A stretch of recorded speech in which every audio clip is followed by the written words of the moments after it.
The road waits, quiet, still, the oft-unsung yet absolutely essential partner.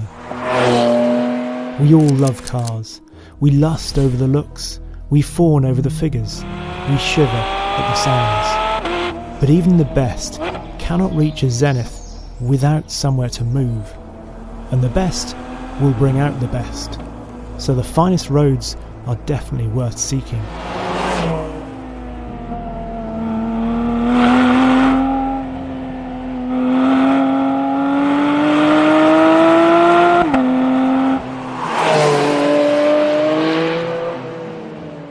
These are the spectacular Blue Ridge Mountains, rising to over 2,000 metres or 6,500 feet. Yet, despite their height, the climate in this part of the United States of America means there is no tree line, no tundra-like top to the peaks. The result? A belt of beautiful, unbroken forest, sitting north of Atlanta, south of Knoxville, west of Charlotte, and east of Chattanooga. I don't think I've ever seen so many trees. It's quite extraordinary. Just as far as the eye can see. It's just beautiful. And to contrast the fresh greens, we have a Guards Red Porsche, a GT4RS no less. The Cayman finally unleashed, with the GT3's 4-litre naturally aspirated flat six, producing 493 brake horsepower and 332 pounds-foot of torque. And the GT4RS just seems to thrive on this sort of road. The perfect size, rotates so beautifully, and the perfect accompaniment with that engine.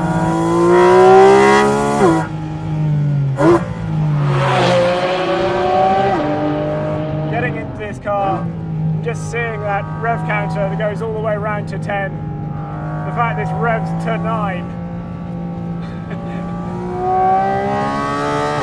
What a sound!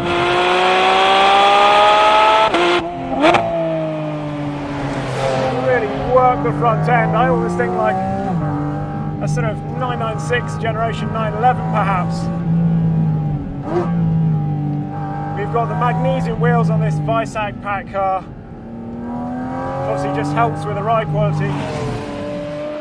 The ball-jointed suspension in the RS is undoubtedly at the firmer end of the spectrum, but on these roads at least it certainly didn't feel uncomfortable or crashy, as long as you left it in the less sporty of the PASM settings. However, it's worth pointing out that the magnesium wheels aren't the only optional extras saving unsprung mass on this particular car. Big 410mm optional carbon ceramic brakes on this, really helping on the way down the hill. Look at this. Stuff it into that bend, feel the camber, just bleed grip back up through the car. Just flows so well, love it. Through this tunnel of trees, magical. Something else that I really love doing in this car is using this shifter. You can use it like you would in a car with a sequential box. Pulling back to go up, and then punching forward to go down through the gears. And to me it just adds so much more. It's so much better than using the paddles, which actually I find just a little bit of a stretch somehow. It's not a manual, but it is the next best thing. One of the things I particularly love about some of these smaller roads in particular are the cambers and the corners. It sort of reminds me of mountain biking on a really good trail where you can just stuff the nose of the car into the bends. You feel all that added grip. It also reminds me very much of Corsica. Those fabulous shots from the Tour de Corse of rally cars dancing down the roads.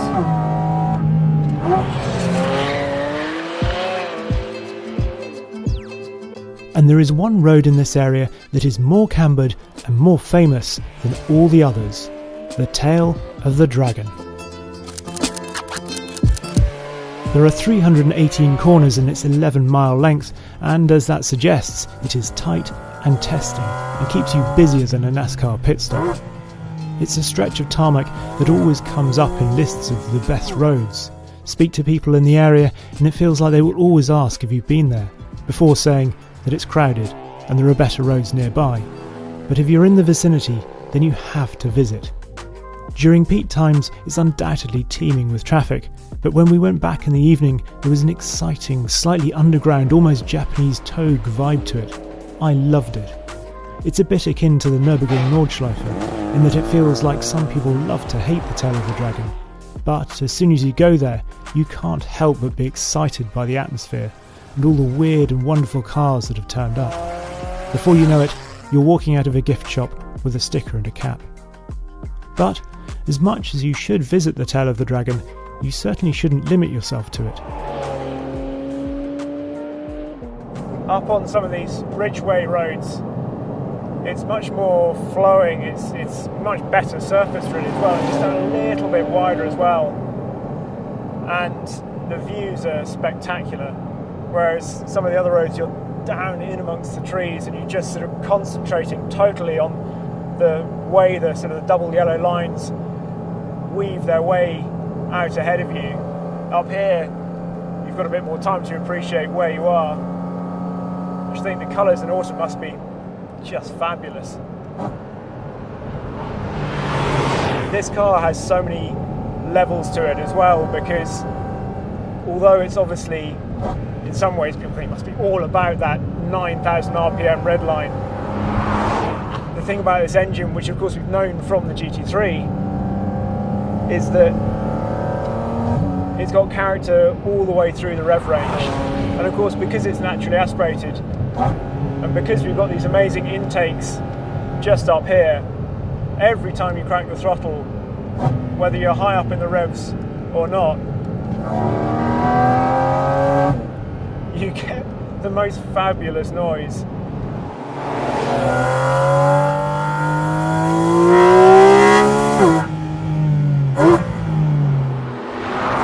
Some people have said that, oh, it's a bit too noisy, but I really don't think it is. I've done a lot of miles in this now, and I just don't think it is too noisy at all. It's an RS, for crying out loud, and it really does cry out loud, but in such a good way. I've driven over on the west coast of America quite a lot, the wonderful canyons up there, Angeles Crest, that sort of thing. But this is really equally good, and it just seems to go on for miles and miles and miles. There's so much to explore. And it's a completely different feel. The sheer proliferation of roads in the Blue Ridge Mountains marks it out as somewhere that is up there with the very best places in the world to drive. You could probably go for days and days without your tyres touching the same stretch of tarmac. Pick the right time and it feels like you can have the place pretty much to yourself too. On the other hand, if you pick the right time, then you might just find you've got the perfect company. This is just a small part of the Smokies GT gathering, the biggest assemblage of Porsche GT cars in the world.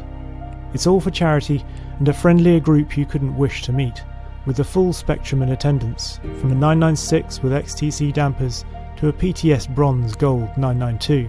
Spending a few miles with them was bliss. I don't know what the official collective noun for flat sixes is, a yow or a howl, or perhaps simply a family. But whatever it is, this was the epitome.